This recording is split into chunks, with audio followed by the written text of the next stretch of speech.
Début du tour de formation pour cette épreuve du GB3, donc le championnat britannique de Formule 3, partnered by the BRDC. On a également donc le British Racing Drivers Club qui a pris en charge l'organisation de ce championnat. Et donc, comme je vous le disais, la pole position pour Callum Voisin avec la numéro 35 devant la numéro 22 d'Alex Dunn. On retrouvera donc la 16 de Cresswell, la 7 de Kucharczyk. En troisième ligne, la numéro 77 de David Morales, la numéro 5 de Matthew Rees en sixième position. En septième place sur la grille, la numéro 2 de Nico Christodoulou. En huitième place, la 42 de Max Estesson. Cinquième ligne pour Gerhard-Zi avec le numéro 9 et Michael Sheen avec la numéro 39 pour Gerhard-Zi et la 23 pour Michael Sheen. En sixième ligne, la 27 de John Bennett, la 41 d'Edward Pearson. La numéro 84 de Joseph Lowkey partira 13e devant la 43 de Costato Paris.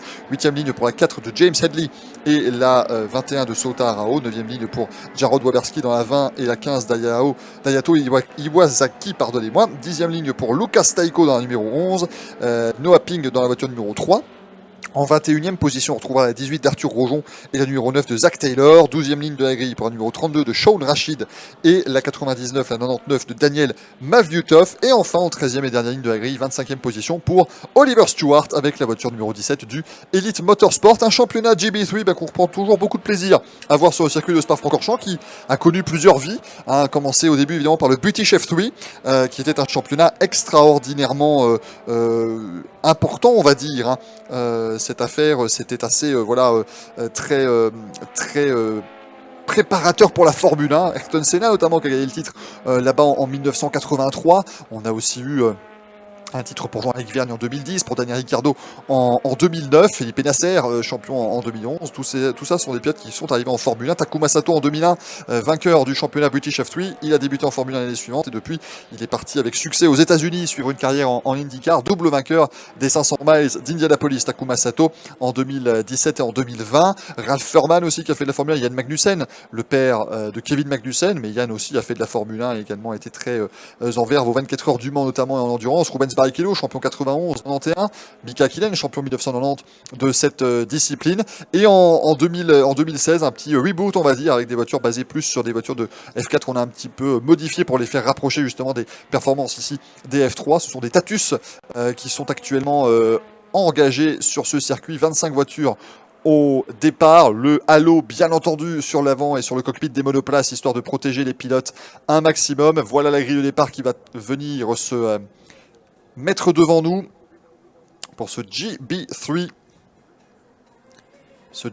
Championship, une course de qu'on nous l'indique clairement, on nous indique 9 tours sur nos écrans, mais c'est une course qui est prévue sur 20 minutes. 20 minutes de course donc sur le circuit de Spa-Francorchamps. La grille de départ qui est en train de se préparer évidemment. Callum Voisin avec la numéro 35. Alex Dunn, l'Irlandais avec la voiture numéro 22.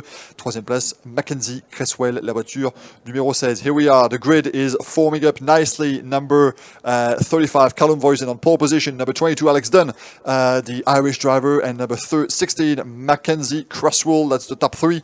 The grid is forming up at the back of the grid coming out of the bus stop chicane, la chicane bus stop maintenant pour les voitures en dernière position. Je vois Oliver Stewart qui s'extrait maintenant de cette chicane bus stop. On va pouvoir former la grille et là aussi les lumières vont s'allumer. Quand elles vont s'éteindre, ce sera le départ de cette épreuve de 20 minutes en principe ici. 9 tours, on nous indique 9 tours finalement, donc 9 tours dans quelques instants pour cette course numéro 1 du week-end. Les feux s'allument et quand ils s'éteignent, c'est le départ.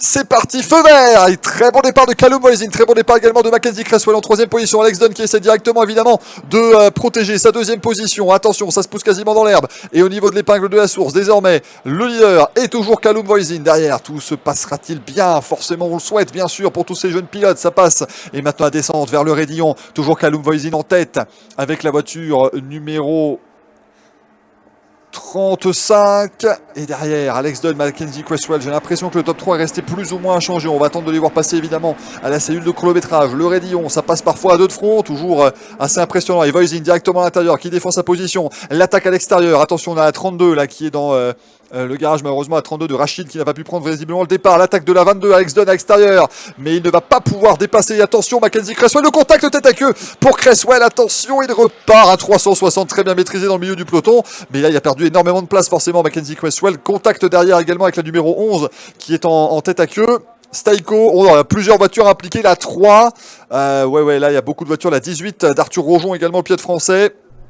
Allez, là, les safety car stand-by. On a pas mal de contacts là au niveau de la chicane des Combes.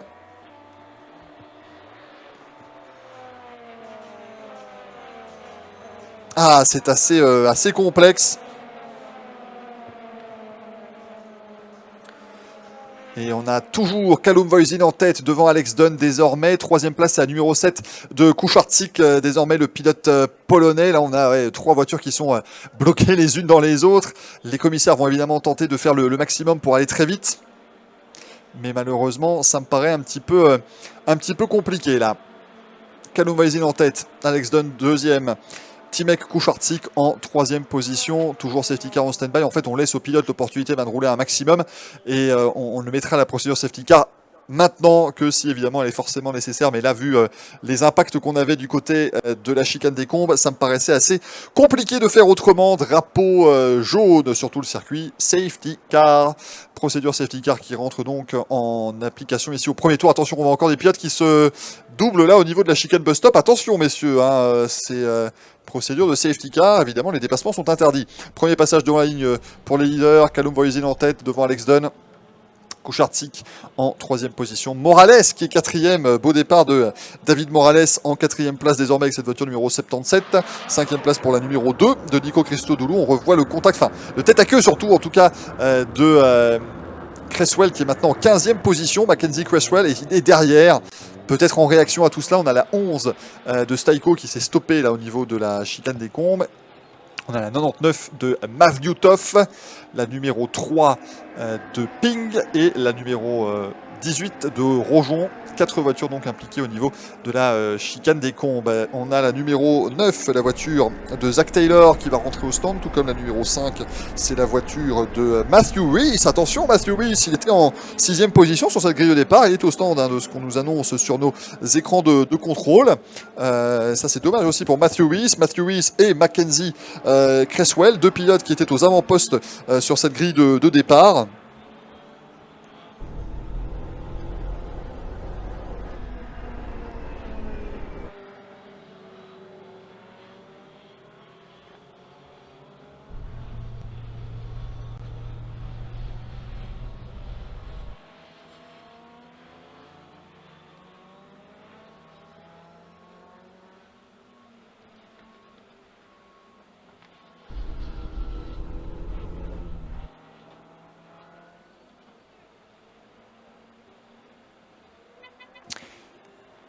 Et ben écoutez, on est en train évidemment d'enlever les voitures hein, qui ont été accidentées au niveau des Combes. On devrait pouvoir repartir pas trop tard, je le souhaite en tout cas. Rees toujours au stand, hein, malheureusement là pour la voiture numéro 5, Matthew Rees. Ça n'est pas une bonne chose pour lui, très clairement. Matthew Rees qui est 4ème du championnat. Si on regarde d'ailleurs le championnat actuellement, on rappelle deux manches hein, qui ont eu lieu déjà pour le GB3 Championship, Alton Park du 7 au 10 avril et Silverstone les 6 et 7 mai. Et c'est Joseph Loacki qui est ressorti de là en tête du championnat. Joseph Loacki dans sa voiture numéro 84 et il est actuellement en 11e position. Week-end plutôt compliqué pour Loacki qui s'est imposé pourtant lors des deux manches de Silverstone. On rappelle lors de deux des trois manches de Silverstone, 3 courses par week-end dans ce championnat GB3. Là Loacki, ça va être compliqué pour lui peut-être de ressortir de Spa-Francorchamps en tête du championnat s'il continue à avoir ces quelques difficultés qu'il a depuis hier, hein, depuis les 3 séances d'essai libre, on le sentait pas tout à fait présent aux avant-postes, on va dire, en tout cas dans la lutte pour le top 3, le top 4. Contrairement à son dauphin au championnat actuellement, Callum Voisin, qui mène cette course. James Headley, 3ème du championnat, est actuellement en 13e position, donc, et Matthew Rees, 4ème du championnat, qui est actuellement au stand. Donc on va avoir un petit bouleversement, je pense, au classement du championnat en GB3. Timek Kucharczyk, qui est 5ème du championnat, est actuellement 3ème de la course. Et derrière lui au championnat, c'est Alex Dunn, qui est 2ème de cette épreuve. Voiture de sécurité toujours déployée, on dégage la voiture numéro 99 de Daniel Mavliutov. And so a bit of English, of course. Here we are on the end of the second lap. Under safety car procedure, we had a spin by Mackenzie Cresswell, car number 16, at the top of the Camel Straight into Lecombe, the Lecombe chicane, and then behind, quite a melee, quite a bit of carnage, with number 99 of Daniel Mavliutov, the number 3 of Noah Ping, and the number 18 of the French driver Arthur Rojon. And we also had a problem for the number 32 Douglas Motorsport entry from Sean Rashid, who didn't start the race. He's now been pushed back behind the wall that separates the inside of the track and the start-finish straight. So a little bit of problems, a little bit of animation at the start of this race here in the GB3, but we are on lap 3, and hopefully we can restart the race at the end of this third lap with 6 laps to go, because I think now the majority of the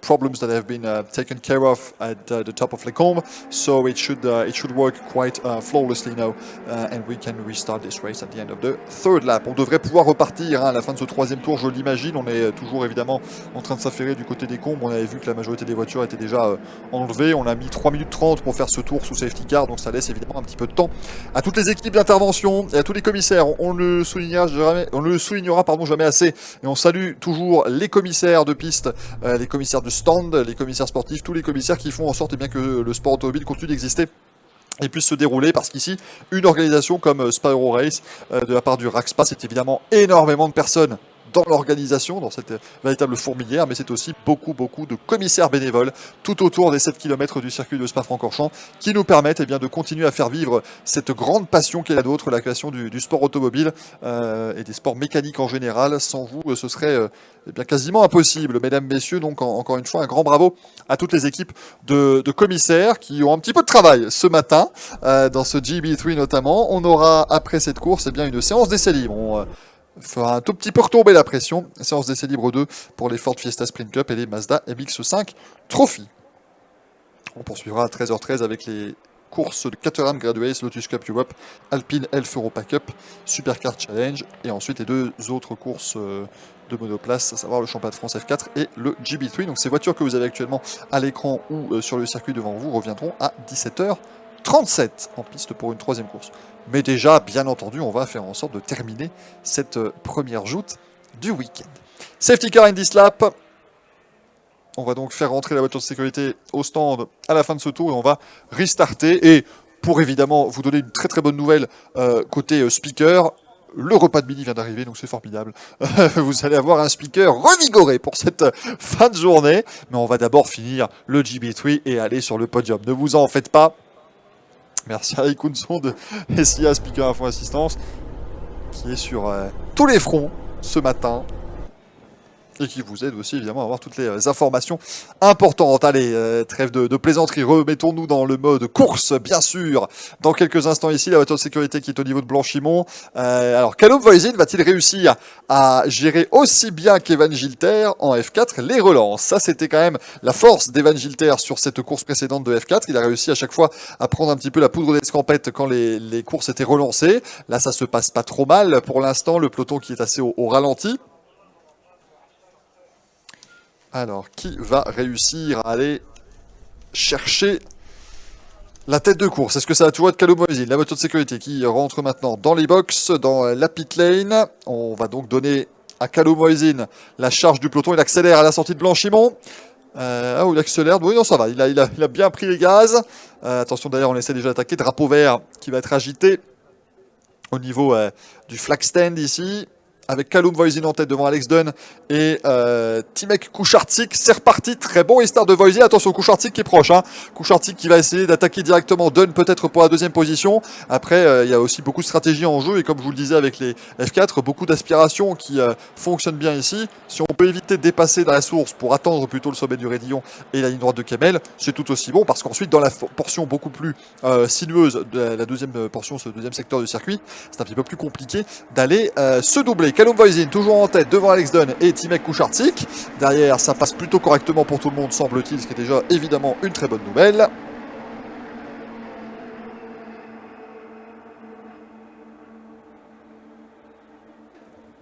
à l'attaque tout de suite. Oh, Alex Dunn qui a tenté à l'extérieur, puis qui a repiqué à l'intérieur sur Callum Voisin. Ils sont très proches, mais Voisin reste en tête.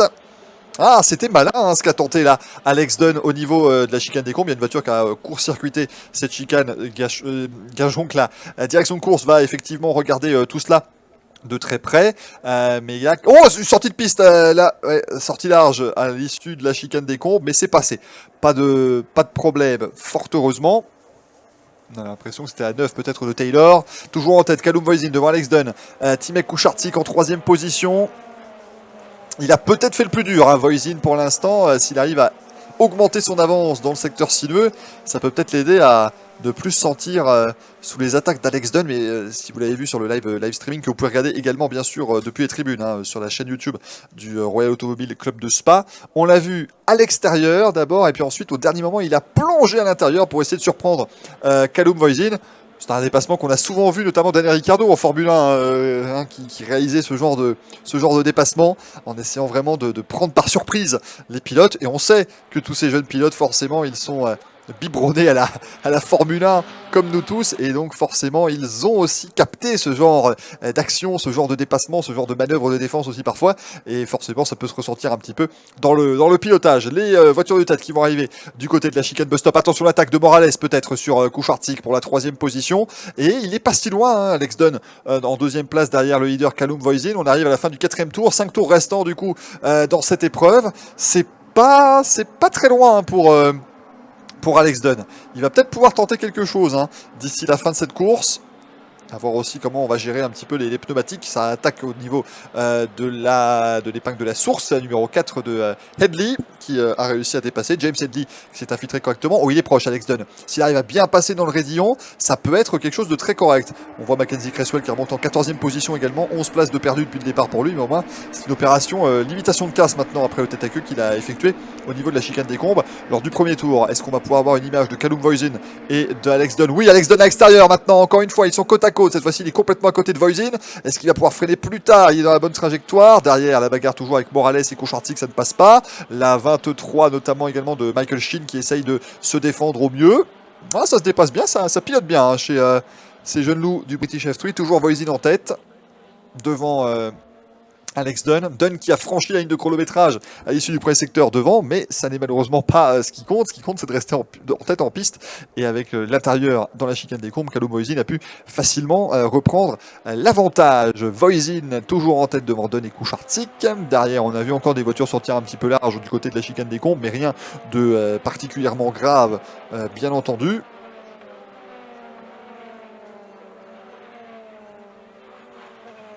Et on sent hein, vraiment que ce deuxième secteur est très très compliqué forcément. Hein. C'est le secteur où vous avez la partie des combes, l'épingle de Bruxelles, le speaker corner, le pif-paf, pas mal de virages comme ça, le double gauche de Pouron bien sûr, pas mal de virages où il faut quand même avoir un bon appui aérodynamique, ce dont on n'a pas besoin sur les deux autres secteurs qui sont principalement composés de lignes droites.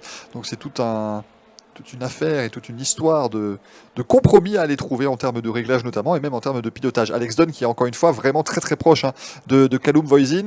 Il y avait 5 dixièmes d'écart à l'issue du deuxième secteur et Timek Kucharczyk qui revient un petit peu aussi, qui a fait le meilleur temps dans le deuxième secteur, meilleur temps absolu. Attention Alex Dunn au freinage de la chicane bus stop, il ne pourra pas passer mais il est encore plus proche qu'au tour précédent et Timek Kucharczyk est là aussi. Et si nous avions une lutte à 3 maintenant pour la tête de cette catégorie GB3, toujours Callum Voisin en tête devant Alex Dunn mais il est très très proche, il se fait de plus en plus pressant. Timek Kucharczyk qui est en 3e place devant Daniel Morales dans la numéro 77 à 77 et Nico Christodoulou en 5e position. Here we are at the end of the 5th lap, so 4 laps to go. We have passed the halfway point in this GB3, the British F3 Championship race, and it's a great battle for the lead between Callum Voisin in the lead, number 35 Rodin Carlin, and the number 22 high-tech Pulse 8 car of Alex Dunn. Here they are coming out of Redion, almost close, and Dunn will go to the outside again. They're going to go side by side down the Camel Straight into Les Combes. Will Alex Dunn be able to outbrake Callum Voisin that time? They are very close, pushing to the inside. Dunn trying to put the pressure on Callum Voisin. Dunn on the outside, they're side by side. He takes it. Et le dépassement d'Alex Dunn qui prend la tête de la course, le numéro 22. Alex Dunn en tête, très très belle manœuvre à l'extérieur. En entrant dans la chicane des combes, il a poussé Callum Voisin un maximum vers l'intérieur de la piste et ça a fonctionné. Voisin n'a pas tout de suite pu répliquer, mais s'il arrive à rester proche, évidemment, et dans la boîte de vitesse d'Alex Dunn, il pourrait peut-être retenter une fois qu'on va se retrouver avec, évidemment, un petit peu plus de ligne droite.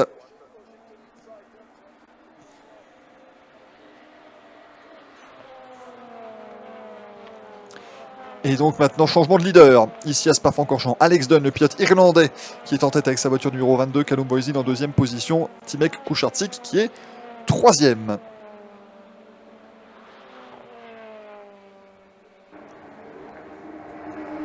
Et on va peut-être revoir ce qui s'est passé. Hein.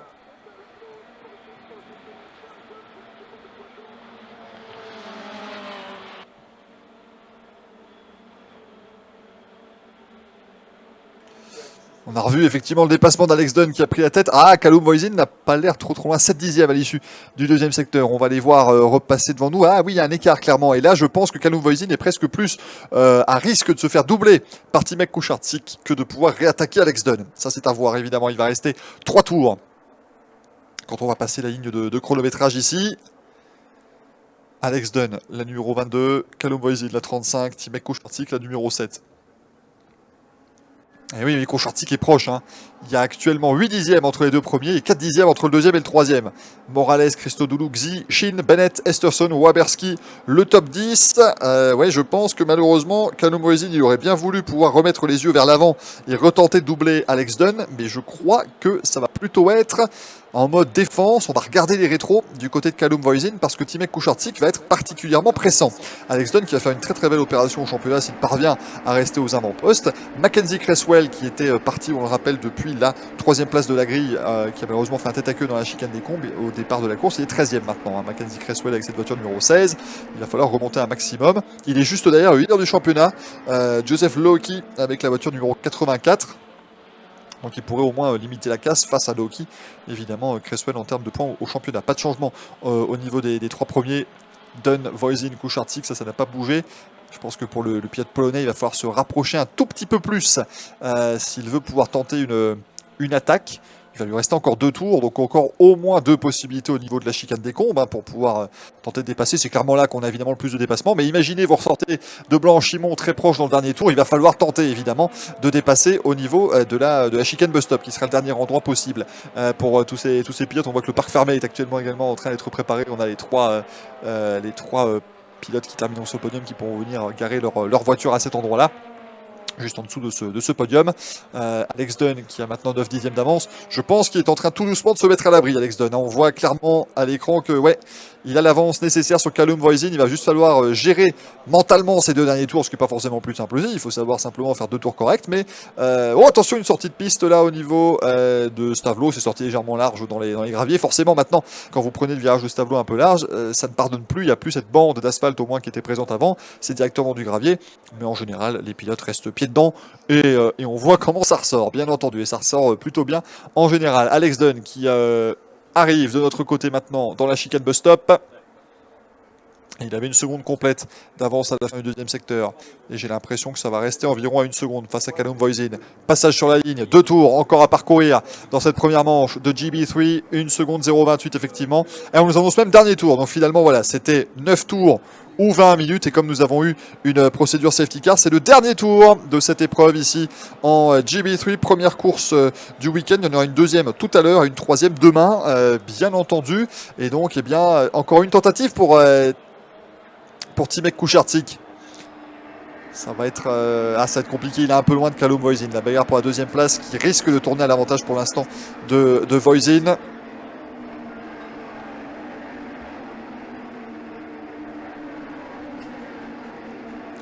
Et après cette épreuve de GB3, on se rappelle, on retrouvera une séance d'essais libres 2 pour les Ford Fiesta Sprint Cup et le Mazda MX-5 Trophy. 17 voitures, si je ne dis pas de bêtises, qui sont en course dans ces 2 championnats réunis ici pour Spa Euro Race.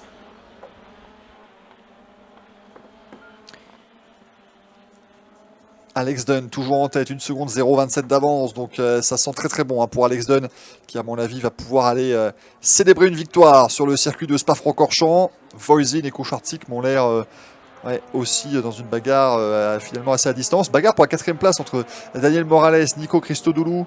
On a aussi la 39 de Gerhard Xi. la 23 de Michael Sheen. Ces voitures qui sont plutôt bien lancées dans cette bagarre pour la 4e position. C'est important évidemment de finir à ce genre de classement. Sachant qu'alors ici évidemment l'ordre d'arrivée ne déterminera en aucun cas la grille de départ non plus de l'une des prochaines courses, puisque la course 2 c'est le 2e meilleur tour en qualification qui compte, et la course 3 ce serait une grille inversée par rapport au temps de la qualification d'hier. Alex Dunn dans la remontée maintenant, qui est sorti de ce qu'on appellera toujours la nouvelle portion. Hein. Ça, je pense qu'on n'arrêtera jamais. Dans 25 ans, on vous parlera encore de la nouvelle portion du circuit Spa-Francorchamps qui fêtera ses 60 ans avec grand plaisir. Alex Dunn qui arrive, on le voit sortir de Blanchimont, il va rentrer dans la chicane bus stop, vous allez pouvoir l'applaudir au niveau de la tribune principale ici du circuit de Spa-Francorchamps. La chicane qui est parfaitement maîtrisée et une victoire irlandaise sur le circuit de Spa-Francorchamps, victoire d'Alex Dunn avec la voiture numéro 22, Callum Voisin qui va terminer en 2e position, Timek Kucharczyk, le Polonais 3e, Daniel Morales sera 4e sur la ligne, 5e place pour Nico Christodoulou, 6e Gerhard Gzi, 7e place pour Michael Sheen, 8e place pour John Bennett, 9e position pour Max Estesson, et en 10e place on retrouvera Jarod Waberski, drapeau à damier, checkered flag and a win for Alex Dunn at the Spa-Francorchamps circuit. Great job by the Irish driver Alex Dunn, who wins here in Spa-Francorchamps. Callum Voisin in 2nd position, Timek Kucharczyk in 3rd, Daniel Morales is in 4th position, 5th place for Nico Christodoulou, 6th place Gerhard Gzi in car number 39, 7th place for Michael Sheen, 8th place for number 27 John Bennett, 9th position for the number 42 car of Max Estesson, and in 10th position it's Waberski.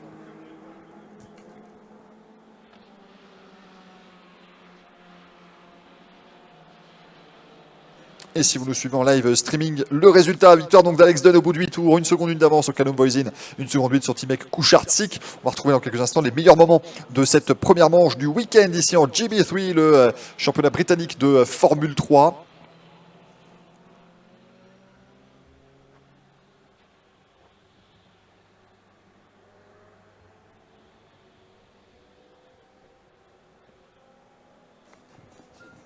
Joseph Loaki, leader du championnat, qui termine 13e. Ça, par contre, ça va être compliqué, je pense, pour lui, quand vous savez qu'il y a 3 courses et que globalement, son rythme ici à Spa-Francorchamps n'est pas vraiment au top. Ça va être compliqué. Les meilleurs moments avec un très bon départ de la part de Callum Voisin. Directement, on avait Mackenzie Cresswell qui tentait de doubler. On a la voiture, évidemment, de Mavyutov qui est resté, malheureusement, de Rachid, pardonnez-moi, qui est resté calé sur la grille de départ.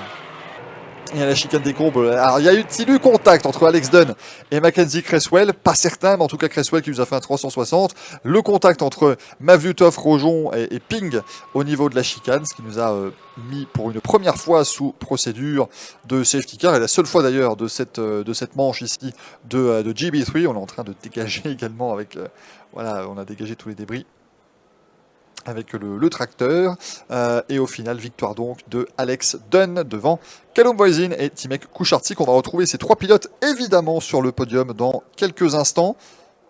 On écoutera l'hymne irlandais ici sur ce circuit. Is okay? Hello. Et si vous avez apprécié autant que nous cette épreuve de GB3, on les retrouvera à 17h37 pour une deuxième course de 20 minutes. Mais d'ici là, eh bien, 12h28 dans 6 minutes maintenant, départ de la deuxième séance d'essai libre de la Ford Fiesta Sprint Cup, accompagné du Mazda MX-5 Trophy. Les voitures qui arrivent, voilà, au niveau du parc fermé, Alex Dunn vainqueur, Callum Voisin deuxième, Timek Kucharczyk troisième. Et ils vont pouvoir célébrer avec leurs équipes, bien sûr, et dans quelques instants célébrer sur le podium du circuit de Spa-Francorchamps. On s'y retrouve dans quelques petites secondes.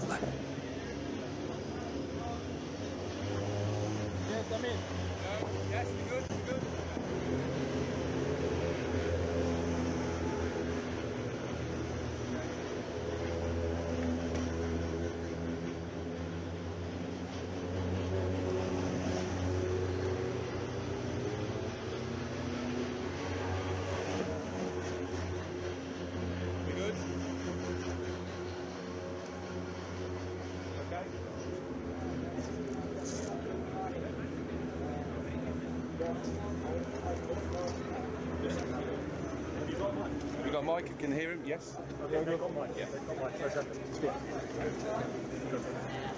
Alex, congratulations! A great win, and what a manoeuvre to take the win.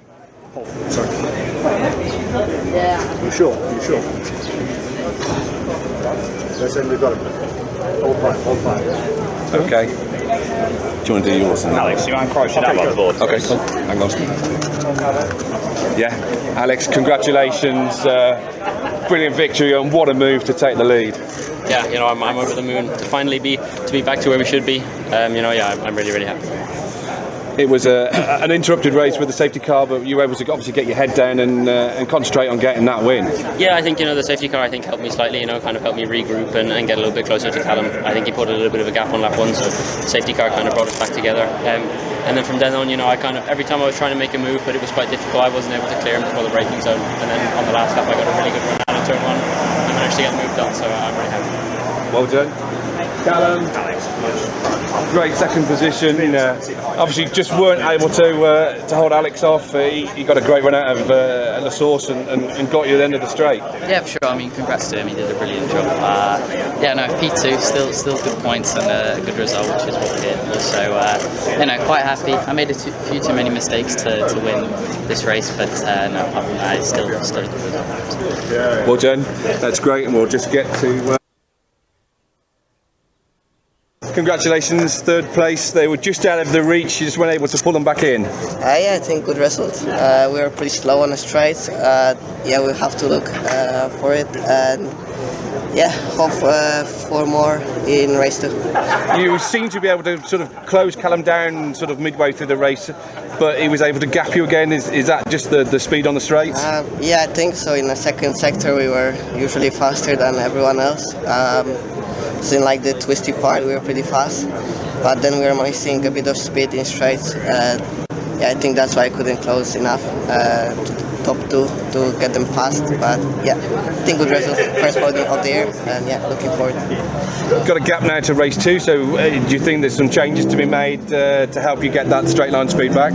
We'll see. I think on the first lap I had a bit of a moment after a guy in front of me spun, and I had to went through the curb.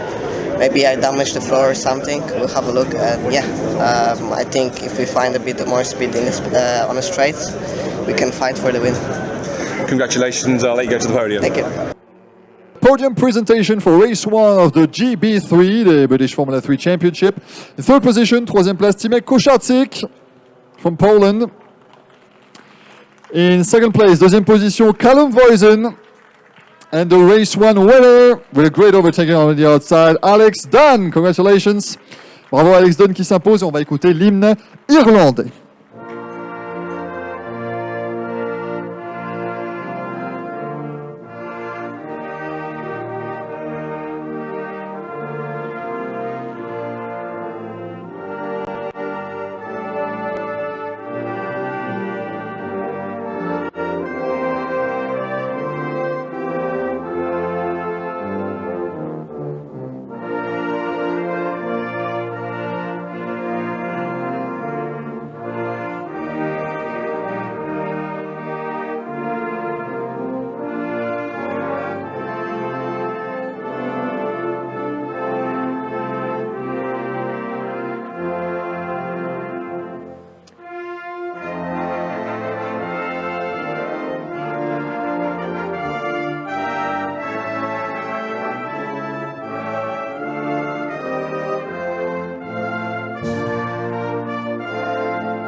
Congratulations to Alex Dunn, Callum Voisin and Timek Kocharczyk.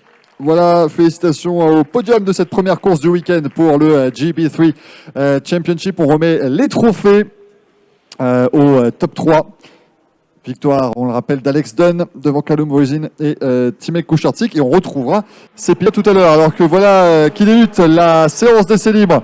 Numéro 2 pour les Ford Fiesta et les Mazda MX-5. On les voit passer devant nous. Séance d'essais libres, on le rappelle. Pour continuer évidemment de se mettre en jambes sur ce circuit de Spa-Francorchamps. Some pictures. Et on a les bouteilles de champagne pour les pilotes qu'ils vont refuser. Il faut revenir dans dans la voiture tout à l'heure, bien sûr. Congratulations, guys. See you later on for race 2. Et nous, on retourne tout de suite en cabine de commentaires alors qu'on voit un drapeau rouge qui est agité ici sur le circuit de Spa-Francorchamps.